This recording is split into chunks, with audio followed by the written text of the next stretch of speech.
Hoy vamos a estudiar el Salmo número 4, que sería el siguiente en la lista. Salmo número 4. Y yo quiero comenzar diciéndoles que después de haber estudiado este salmo, yo espero que, como dice el verso 8, ustedes puedan dormir tranquilos, puedan estar tranquilos. ¿Por qué? Porque vamos a ver qué bueno es poner nuestra confianza en Dios. De hecho, el título de la predicación del día de hoy le puse Confianza que te hace dormir, parte 1. Confianza que te hace dormir, parte 1. Y vamos a leer el Salmo. Vamos a leer el Salmo número 4. Recuerden, los salmos están en la sección de libros poéticos o de sabiduría en el Antiguo Testamento. Salmo 4. Voy a leer el título original, no el que tiene la Reina Valera. Voy a empezar allí. Al músico principal, sobre Nehinot, Salmo de David. Respóndeme cuando clamo, oh Dios de mi justicia. Cuando estaba en angustia, tú me hiciste enchanzar. Ten misericordia de mí y oye mi oración. Hijos de los hombres, ¿hasta cuándo volveréis mi honra en infamia? ¿Llamaréis la vanidad y buscaré la mentira? Sela. Sabed, pues, que Jehová ha escogido al piadoso para sí. Jehová oirá cuando yo a él clamare. Temblad y no pequéis. Meditad en vuestro corazón, estando en vuestra cama, y callad, Sela. Ofreced sacrificios de justicia y confiad en Jehová. Muchos son los que dicen, ¿quién nos mostrará el bien? Alza sobre nosotros, oh Jehová, la luz de tu rostro. Tú diste alegría a mi corazón, mayor que la de ellos cuando abundaba su grano y su mosto. Verso 8. En paz me acostaré y asimismo dormiré, porque solo tú, Jehová, me haces vivir confiado. De manera de introducción, les quiero decir algunos datos importantes que tienen que ver con este salmo. Primeramente, como ya se habrán dado cuenta en el título, este salmo es un salmo de David. Entonces, muy probablemente David lo escribió. Digo probablemente porque hay algunos estudiosos que dicen que no fue David, pero bueno, aquí está este título que nosotros damos por hecho que la mayoría son inspirados. Entonces, David es el autor. El género lo encontramos de este salmo, el género de lamento. Entonces, si es un género de lamento este salmo, ¿qué vamos a encontrar en él? Les voy a decir lo que podemos encontrar en este género. Primeramente, hay un clamor a Dios pidiendo ayuda por causa de alguna aflicción del salmista.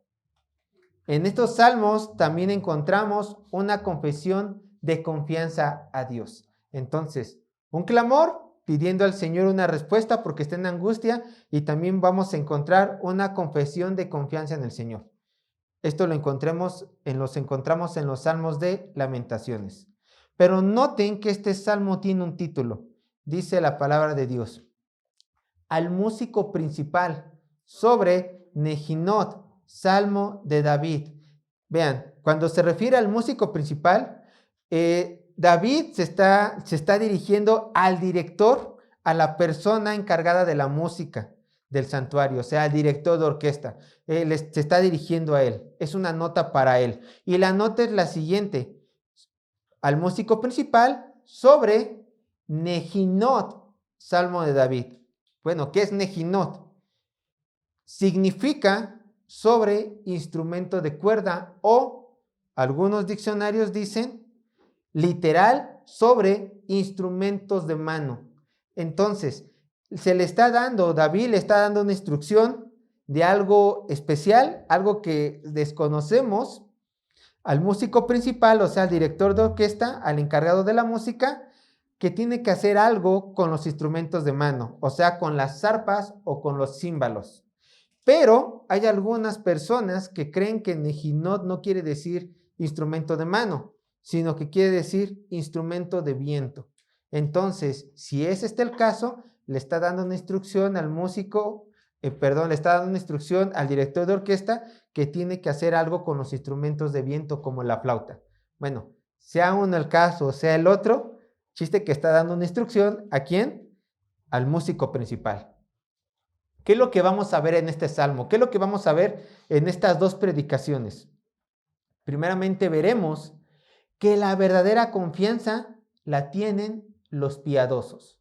Veremos que la verdadera confianza la tienen los piadosos. Y el bosquejo se las presento de la siguiente manera, que va a ser también el mismo bosquejo de la siguiente semana. Punto número 1 del bosquejo, solo lo voy a repetir 2 veces. Punto número 1 del bosquejo. Levantando un clamor. Verso 1 y 2. Punto número 1 del bosquejo, levantando un clamor. Verso 1 y 2.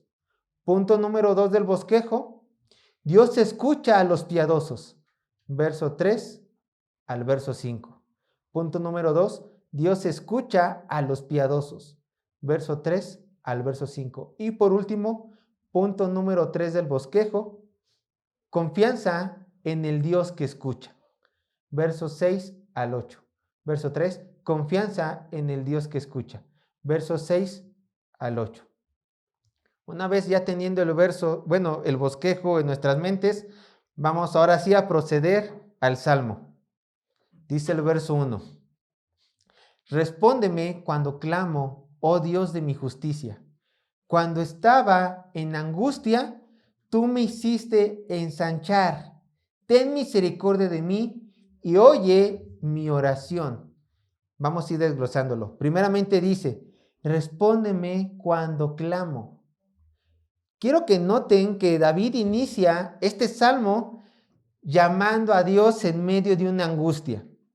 El rey de Israel, aquel que es conocido conforme al corazón de Dios, levanta su voz y grita al Señor y dice, Señor, por favor, inclina tu oído a mí, haz caso a mi petición, respóndeme cuando clamo, dice el salmista. Y algunos autores dicen que es muy probable que este salmo se haya escrito casi a la par del Salmo 3. Casi a la par del Salmo 3. ¿Y ustedes se acuerdan el contexto histórico del Salmo 3? ¿Se acuerdan? Bueno, solamente vayan rápidamente al Salmo 3 y lean el título. Solamente lean el título. No es de la Reina Valera, sino el título de Salmo. Vean cuándo fue escrito el Salmo 3. Salmo de David cuando huía de delante de Absalón su hijo. Es el contexto del Salmo 3. Y si el Salmo 4 fue escrito casi al paralelo del Salmo 3, quiere decir que la angustia que afligía a David muy probablemente era a causa de la persecución de Absalón su hijo y de la persecución de los enemigos de David que se habían aliado con Absalón. Entonces aquí vemos que David estaba pasando por una gran angustia. Quizás esta sea la razón de su clamor. Por eso estaba diciendo al Señor, respóndeme cuando clamo a ti. Y la palabra clamar no es una oración normal, como solemos hacerlo, sino es una oración a lo mejor de dolor, a lo mejor de angustia, sufrimiento, una oración desesperada. Clamo a ti, respóndeme, Señor, te lo suplico. Bueno, sea cierto esto o no, que el Salmo 4 fue escrito a la par del Salmo 3, sea cierto esto o no, no podemos negar que David buscaba una respuesta en su oración. Es evidente, pero noten que este hombre que se encontraba en aflicción no habló al universo, no habló a las estrellas, no se postró ante una imagen. ¿Qué fue lo que hizo? Clamó ¿a quién? Al Dios vivo. A Dios, y manifestó lo que quería. Primeramente, vean, continuando con el verso 1, dice, respóndeme cuando clamo, oh Dios de mi justicia. Le clamó al Todopoderoso, al Dios de mi justicia, dice el salmista. ¿Quién es el Dios de David, sino Jehová, el fuerte, valiente y grande en batalla? Por supuesto que esto lo sabemos todos. Sabemos que este es Jehová. Sabemos que nuestro Dios es un Dios justo, el Dios verdadero. Pero quiero que noten algo que no dice el texto. El texto no dice, respóndeme cuando clamo, oh Dios justo. No dice eso el texto. Vean sus Biblias. El texto dice esto, y está escrito así en la Reina Valera. Respóndeme cuando clamo, escuchen, oh Dios de mi justicia. De mi justicia. Esto es importante. ¿Por qué? Noten. ¿Qué es esto? Nacería la pregunta. ¿Acaso David está colocando sus obras delante de su Dios para que éste las observe? No se está dirigiendo, respóndeme Dios justo, sino Dios de mi justicia.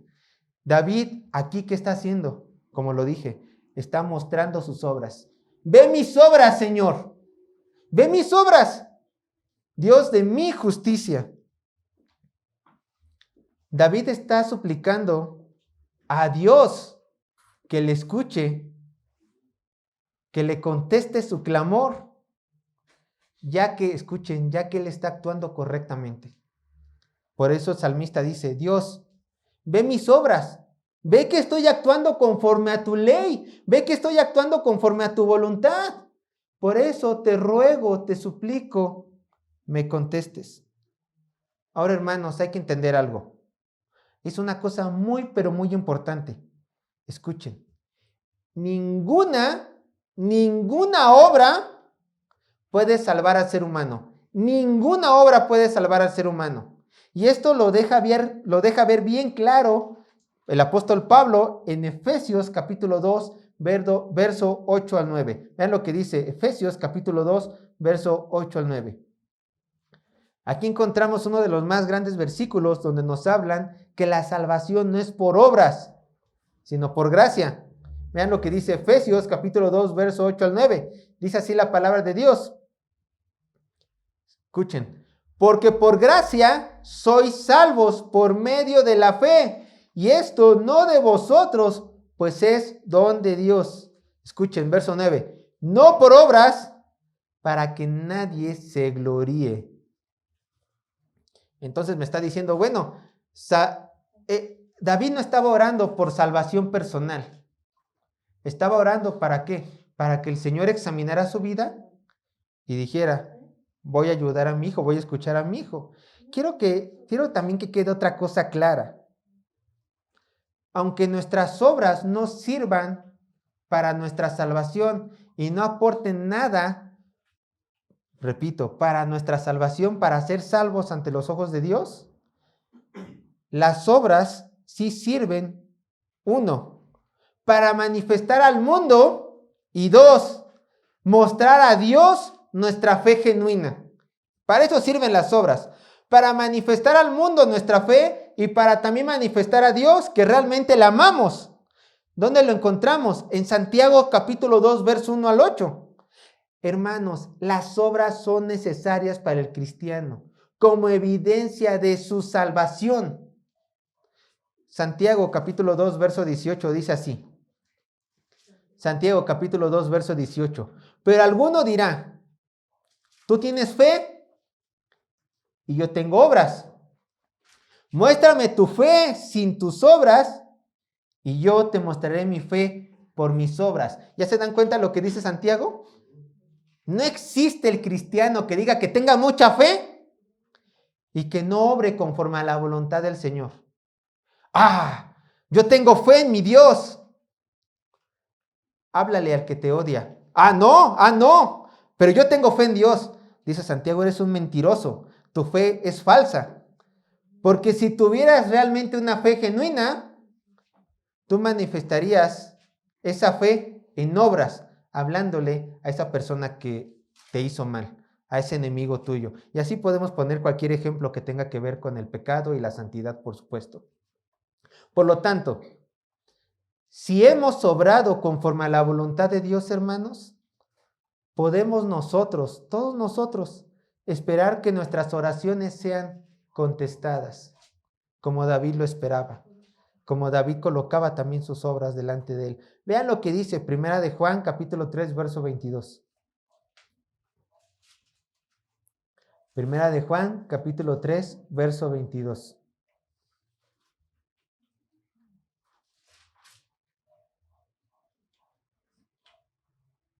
Vean lo que dice.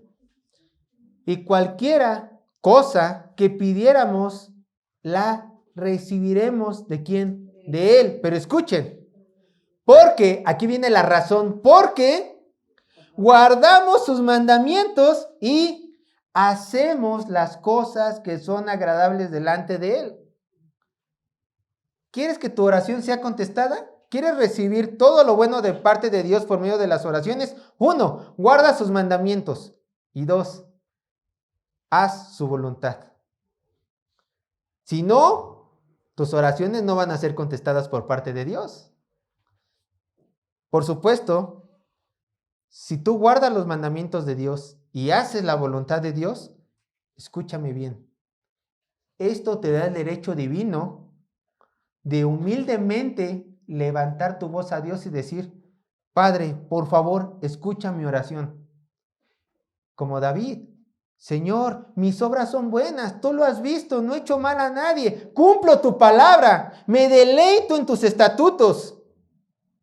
Por favor, escucha mi oración, escucha tu clamor, ve mis obras que son conforme a tu voluntad.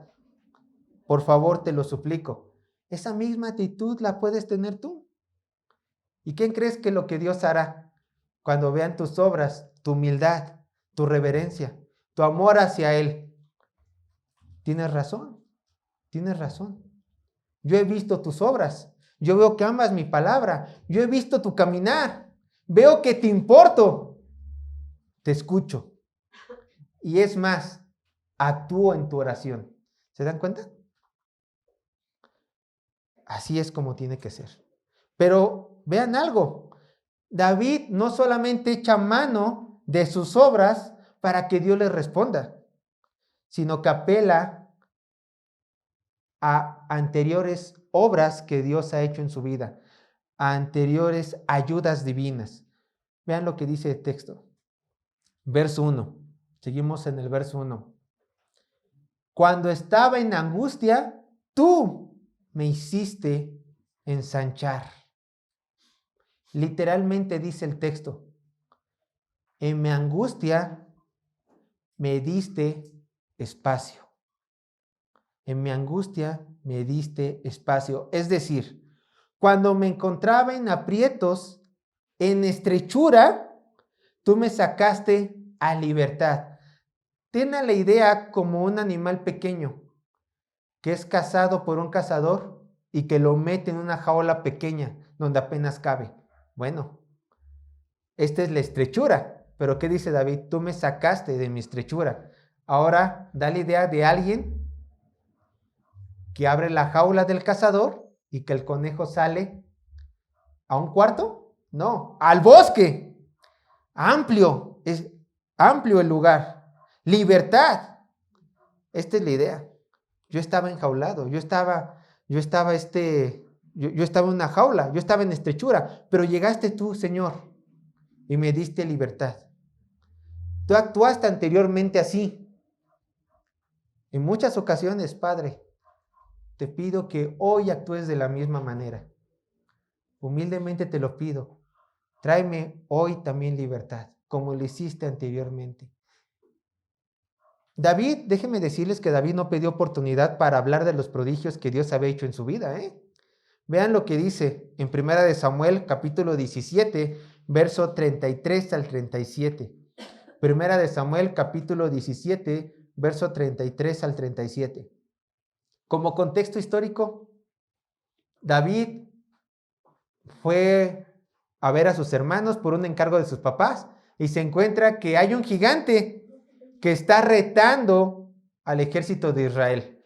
1 de Samuel, capítulo 17, verso 33 al 37. Y él dice que él puede derrotar al gigante, pero antes de ir a pelear contra Goliat, tiene una conversación con el rey Saúl. Y esta es parte de su conversación. 1 de Samuel, capítulo 17, verso 33 al 37. Vean lo que dijo el joven pastor, el joven músico al rey Saúl. Dice así la palabra de Dios. Dijo Saúl a David, no podrás tú ir contra aquel filisteo para pelear con él, porque tú eres muchacho y él hombre de guerra desde su juventud.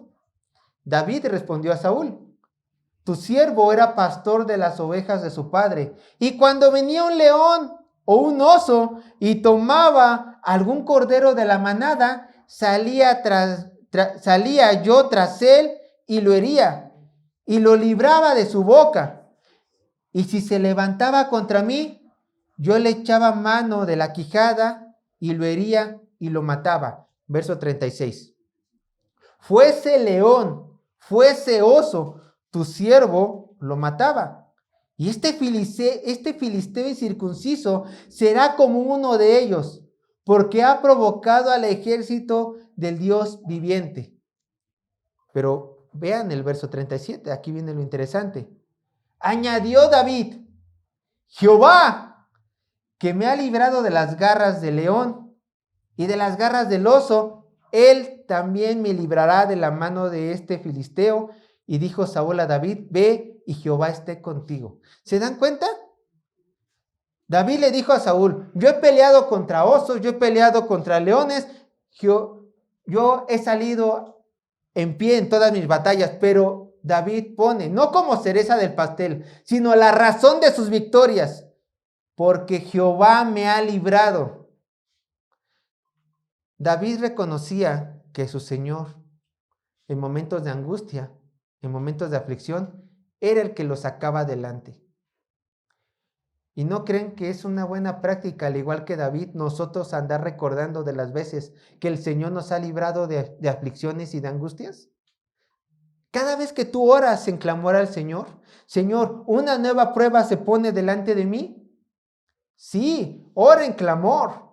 Sí, dile al Señor, yo he actuado así, así, así. Pero trae a tu corazón lo que el Señor ya ha hecho antes por ti. Tú me libraste de esto, Señor. Yo me acuerdo. Tú hiciste esta cosa grande en mi vida. Lo traigo a mi memoria. Señor, por lo tanto, sé que hoy en día no me abandonarás. Confío en esto. Confío en lo que tú has puesto en mi vida. Porque tú pones el querer como el hacer. Confío en lo que tú has hecho anteriormente y por eso camino confiado el día de hoy. A pesar de mis angustias, a pesar de mis persecuciones. Pero ocurre algo muy interesante en el verso, hermanos.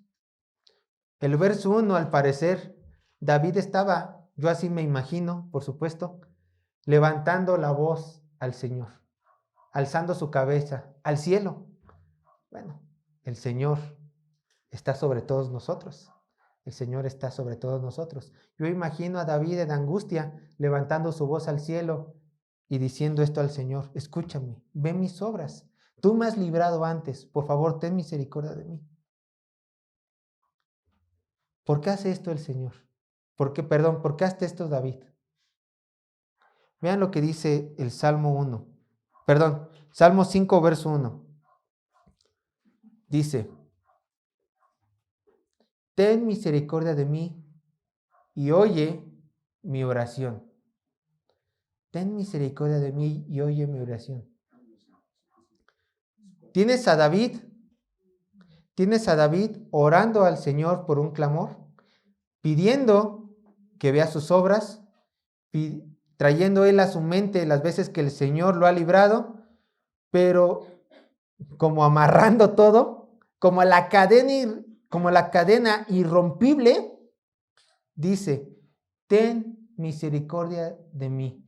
David no estaba confiando, sí, traía a la mesa sus obras, sí, traía a la mesa las veces anteriores que Jehová le había ayudado, pero toda su petición, ¿en qué estaba basada?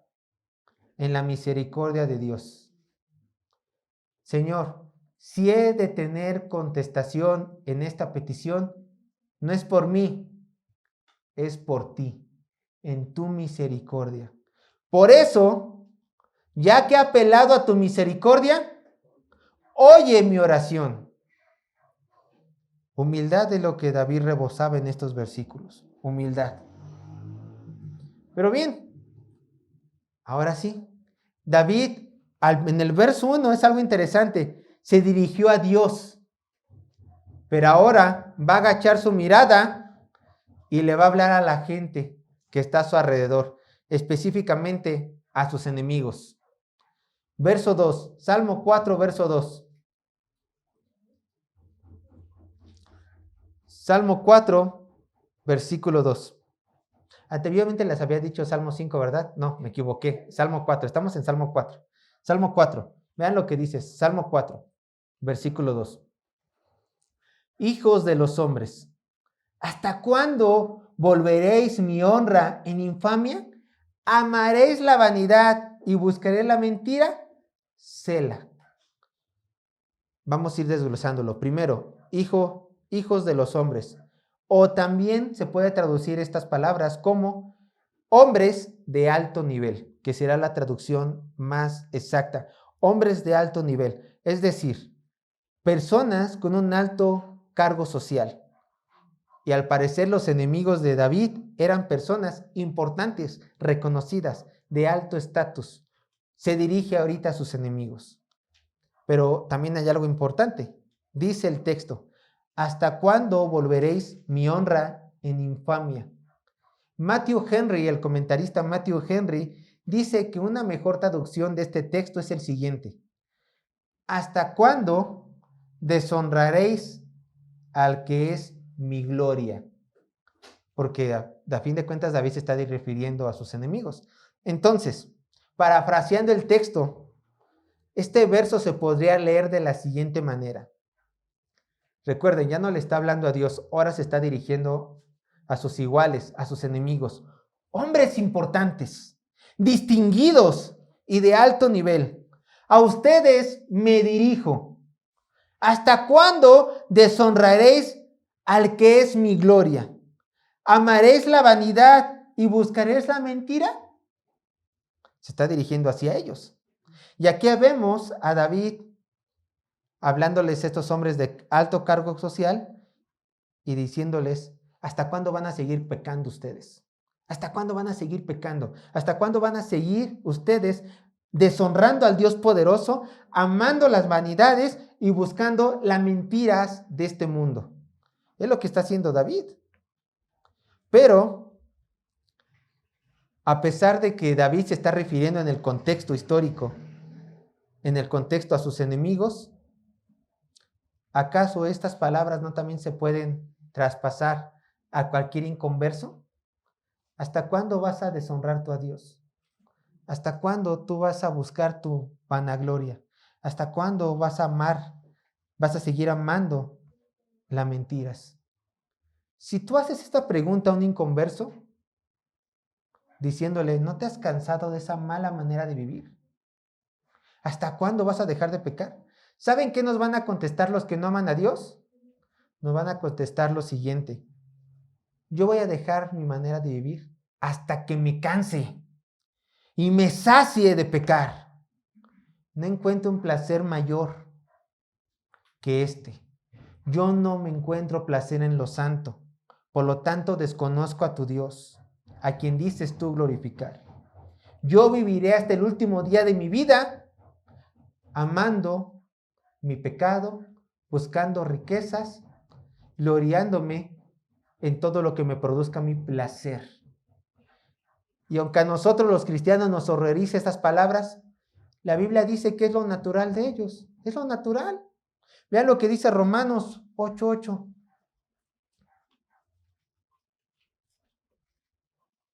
Romanos 8:8.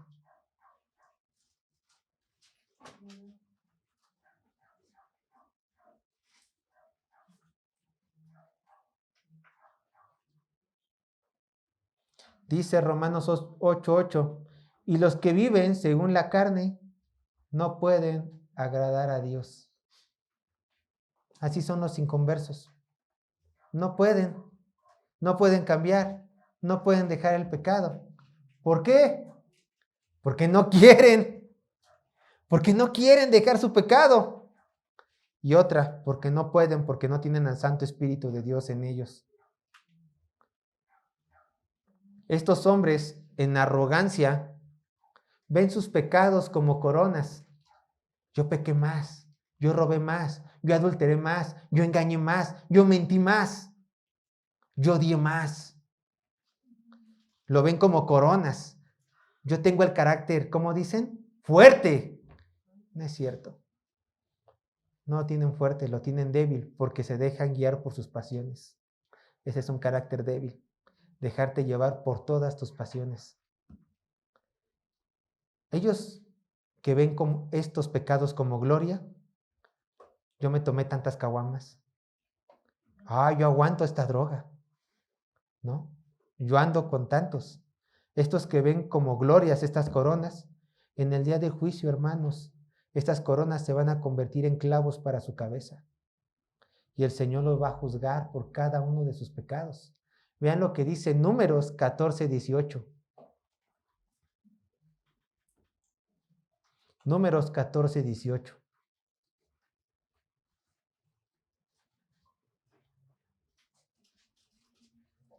Números 14:18. Dice así: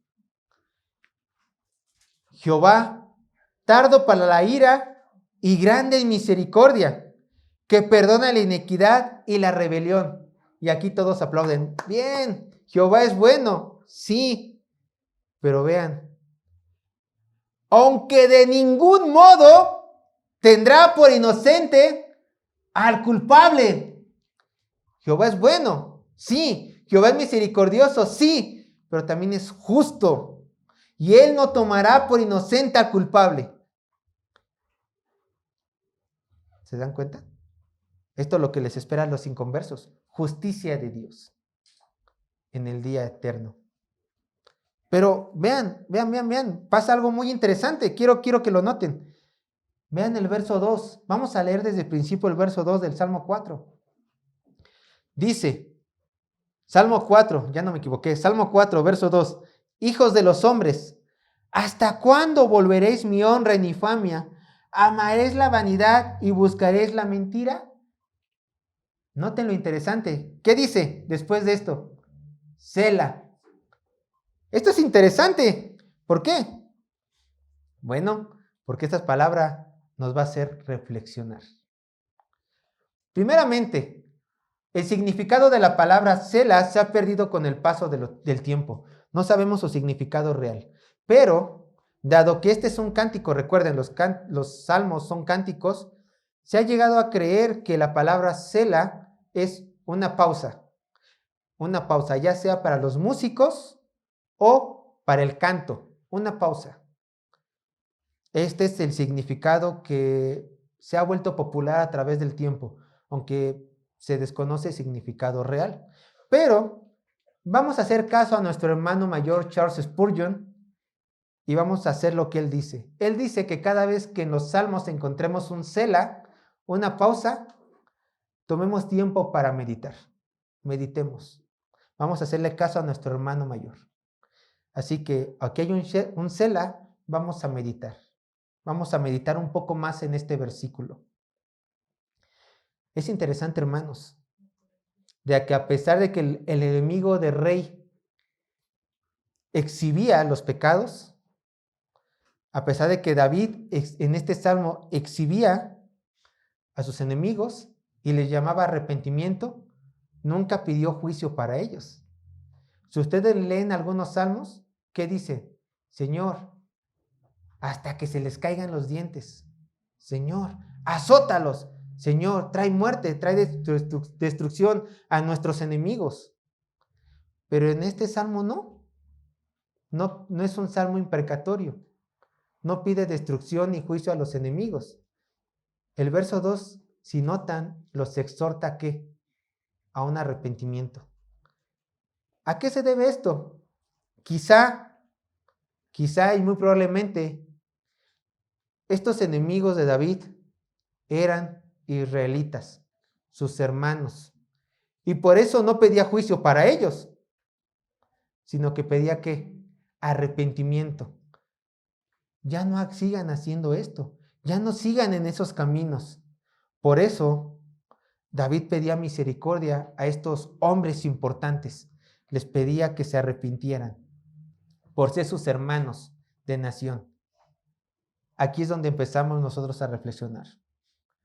Por lo visto se está refiriendo David a hombres, al parecer, creyentes en Jehová, de su misma nación de Israel, apartados para la gloria del Todopoderoso. Yo te hago esta pregunta a ti, examínate a ti. ¿Tú eres este tipo de hombres? Tú haciéndote llamar hijo de Dios y perteneciendo a una iglesia bíblica, ¿aún estás fascinado por algún pecado? Tú que dices seguir a Cristo, ¿estas palabras resuenan en tu mente? ¿Hasta cuándo deshonrarás al Dios de mi gloria? ¿Amaréis la vanidad y buscaré la mentira? ¿Te queda el saco? Tú, hombre o mujer, ¿has deshonrado a Dios al escoger el pecado antes que tu santidad? ¿Tú has buscado y preferido la vanidad de esta vida antes que el reino de los cielos y su recompensa eterna? ¿Tú qué dices conocer la palabra de Dios? Eres un mentiroso al pretender buscar la verdad, el camino y la vida, pero en lo secreto o quizás en público, con tus amigos blasfemos y conversos, ¿abrazas las mentiras de este mundo? A todos ustedes que se están engañando a sí mismos, que están deshonrando al Dios que amamos en esta iglesia, que se conforman con la vanidad que es de este siglo, que blasfeman ustedes día a día al Señor, haciéndose llamar cristianos al no obedecer su voluntad. A todos ustedes, hermanos, yo les animo, al igual que el salmista, arrepiéntanse, arrepiéntanse. Dejen esa mala manera de vivir y busquen el perdón de Dios, por favor. Busquen el perdón de Dios. ¿Por qué? Porque aún para sus pecados, el Señor puede tener misericordia. Y quiere tenerles misericordia si ustedes se humillan a Él. Dejen esa mala manera de vivir. Vean lo que dice el Salmo 86:5. El Salmo 86, verso 5.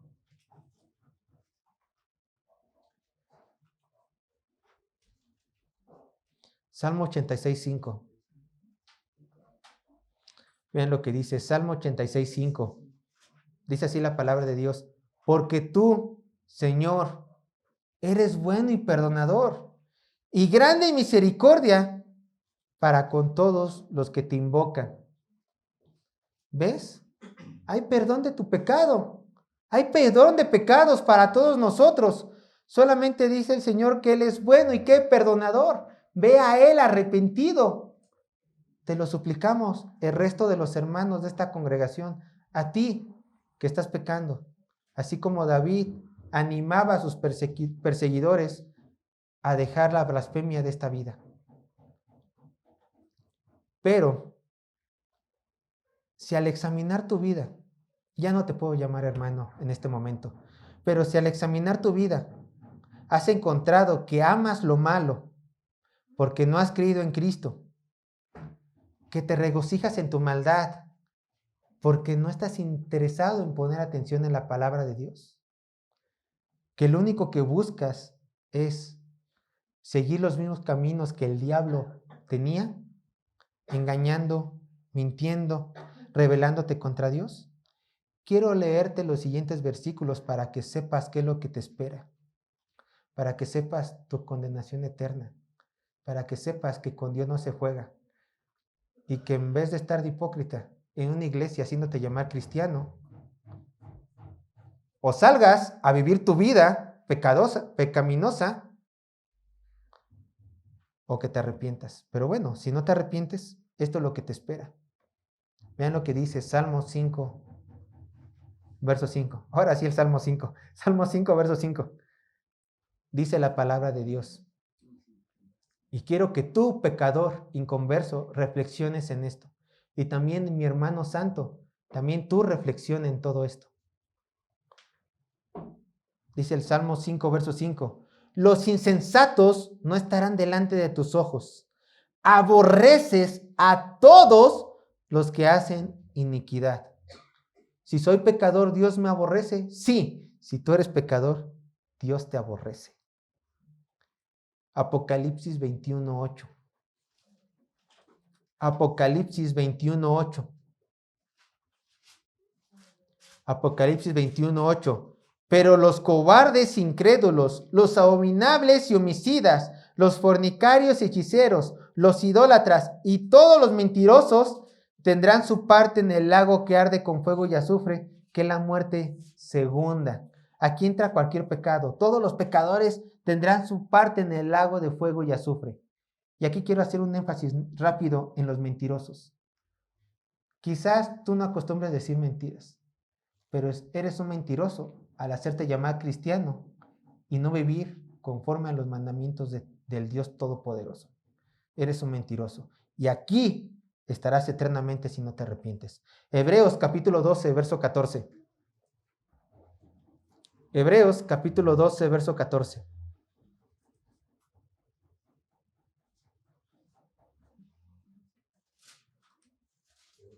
Hebreos capítulo 12, verso 14 dice: seguid la paz con todos y la santidad, sin la cual nadie verá al Señor. Santidad es lo que Dios exige, pero tú no puedes tenerla si no has creído en Cristo. Por último, Juan 3:18. Juan capítulo 3, verso 18. Juan capítulo 3, verso 18. Evangelio de Juan capítulo 3, verso 18.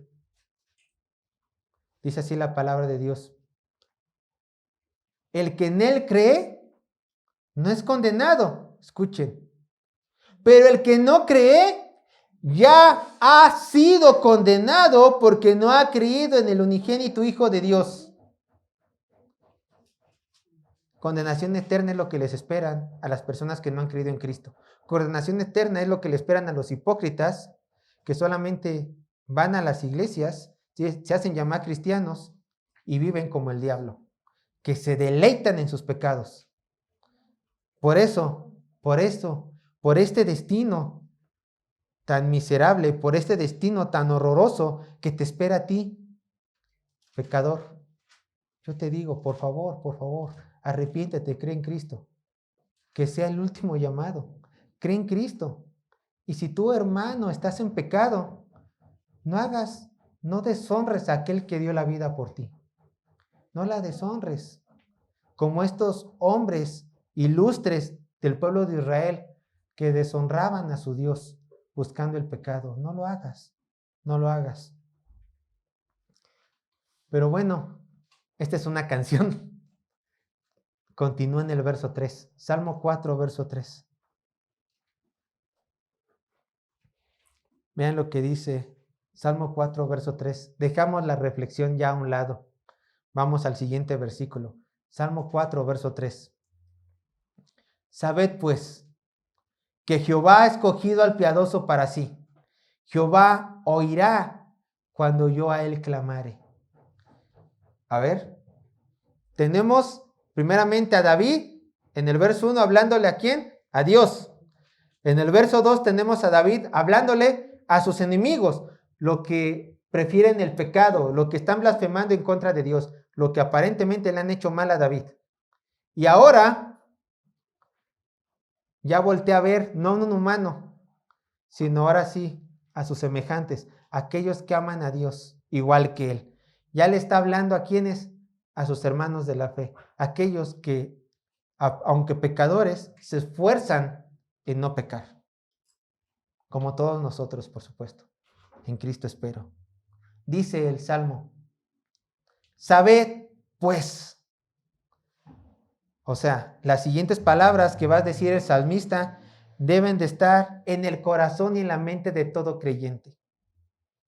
En la más negra nube, en la peor tribulación, en el más intenso dolor, dice el salmista: tú, Hijo de Dios, sabed pues, entiende esto. Escucha, que Jehová ha escogido al piadoso para sí. Que Jehová ha escogido al piadoso para sí. Y antes de continuar con esta hermoso fracción de la palabra de Dios, ¿qué es piadoso? El diccionario de idiomas bíblicos hebreo de Lexham dice lo siguiente: este es un hombre piadoso. Esta es la definición de un hombre piadoso. Un hombre piadoso es un hombre santo, o sea, apartado para Dios en todos los sentidos. Los piadosos, o sea, los fieles a Dios como un grupo, los fieles a Dios. Entonces, en palabras menos académicas qué es un piadoso. Simplemente un piadoso es un hombre entregado a Dios, un genuino creyente. Este es un hombre piadoso. Pero yo soy creyente, pero yo no me entrego a Dios. ¡Ah! Entonces hay una contradicción en tu vida. Yo te diría, mejor examínate, porque si eres creyente, te entregas por completo a Dios. No hay de dos. O eres o no eres. Así dice Juan en primera carta de Juan. O eres blanco o eres negro. O eres de Dios o no eres de Dios. Pero bueno, este es un hombre piadoso. Traigan a su mente un genuino creyente, alguien entregado a Dios. Ese es un hombre piadoso. Pero bueno, dice el texto claro que únicamente, exclusivamente, Dios tiene como escogidos a quienes, al piadoso. Exacto. Entonces, este es un tema, hermanos, que les duele a muchos, porque aquí estamos hablando de la elección incondicional del hombre. Dios escoge a unos y no escoge a otros. Dios salva a unos y no salva a otros. Y aquí, al hombre que ha depositado su amor es, ¿a quién? Al piadoso, al genuino creyente. Sin importar lo que venga, sin importar lo que ocurra, el piadoso puede confiar en su Dios en cualquier situación. ¿Por qué? Porque Dios ha manifestado su amor al escogerlo para él. Vean lo que dice Efesios capítulo 1, verso 4 al verso 5. Efesios capítulo 1, verso 4 al verso 5.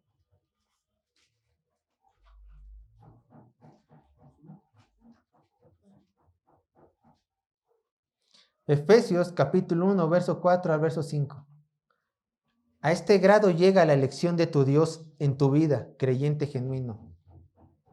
Según nos escogió en Él antes de la fundación del mundo, para que fuésemos santos y sin mancha delante de Él, en amor, habiéndonos predestinado para ser adoptados hijos suyos por medio de Jesucristo, según el puro afecto de su voluntad. Estas palabras son para que te sientas amada, iglesia, que Él te predestinó, que Él te adoptó, que Él te escogió desde antes de la fundación del mundo. ¿Para qué? Para adoptarte en su familia santa. Y vean lo que dice, yo se lo leo, el Salmo 147, verso 11.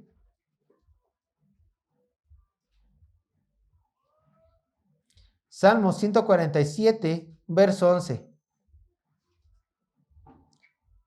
Dice, se complace Jehová en los que le temen y en los que esperan en su misericordia. ¿Quiénes son los que esperan en su misericordia? ¿Quiénes son los que le temen? Los piadosos. Y en ellos, dice el Salmo 147, se complace Jehová. Dios se complace en ti, creyente genuino, que busca ser a la imagen de su Señor Jesucristo. Pero vean, vamos a continuar con el Salmo 4. Al saber David que él era un hombre piadoso y que Dios le había escogido para formar parte de su gran familia, el rey dice confiado. Vean lo que dice. Jehová oirá cuando yo a él clamare. Quizá cuando leemos este verso, digamos con cierta tristeza en nuestra mente, ¿cuánta confianza tenía David en sus oraciones? Ya que tenía la bendición y la seguridad de Dios, que Él escuchaba sus peticiones. Recuerden, bueno, por lo menos esta ha sido experiencias personal y de algunos hermanos. Cada vez que ponen su vida con grandes hombres de Dios, entra tristeza. ¿Quién era David? El hombre conforme a la voluntad de Dios. Por eso Dios lo escuchaba, por eso Dios tenía gracia sobre él. Pero hermano, si agachaste tu cabeza de tristeza, yo quiero levantarla con la palabra de Dios. Y quiero que haya una sonrisa en tus labios. ¿Por qué? Porque el texto dice claramente Jehová ha escogido al piadoso para sí. No dice, Jehová ha escogido al piadoso David para sí. Dice, Jehová ha escogido al piadoso para ti. ¿Tú eres un creyente genuino? Tú eres este piadoso que Jehová ha escogido. ¿Tú has creído en Cristo? ¿Tú quieres hacer su voluntad? Tú eres este piadoso en que Dios tiene complacencia. El mismo amor que Dios le tenía a David, ¿qué crees? Te lo tiene a ti. Exactamente el mismo. Y déjame decirte una cosa, para que te sientas aún más amado. Dios te ama más a ti de lo que ama al inconverso. Ellos tienen un amor común, se le llama en las Escrituras. Tienen una gracia común, porque les da sol, les da lluvia, les da mantenimiento.